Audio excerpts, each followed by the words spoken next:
আসসালামু আলাইকুম রহমতুল্লাহ। আমাদের খামারে বর্তমানের ছাগলের সংখ্যা হচ্ছে 17টি, 11টি বড় ছাগল আর 6টি হচ্ছে ছোট ছাগল।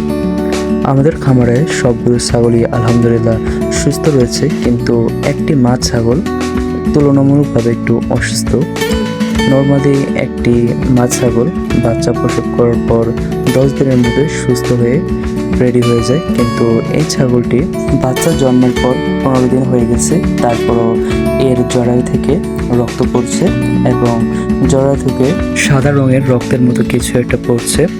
আর যখন ছাগলটি রেস্ট নেওয়ার সময় যখন শোয়, তখনই মূলত এই কাজটি হয়। সাদা সাদা রক্তের মতো কিছু একটা পড়ে, আর পরার পর জরায়ুটা ফুলে যায়।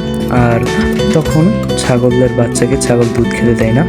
এই কারণে খুবই চিন্তিত ছিলাম, তাই আমরা দ্রুত পশু হাসপাতালের মধ্যে ফোন দিয়ে বললাম আমাদের ছাগলের এই অবস্থা।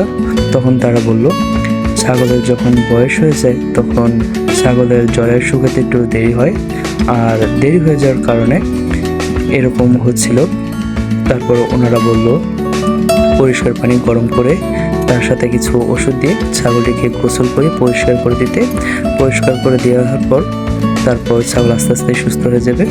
এটা বয়স্ক ছাগলের জন্য 1 মাসের মতো এটা হয়, পরবর্তীতে ঠিক হয়ে যায়। তাই আমরা গোসল করিয়ে দিয়েছি।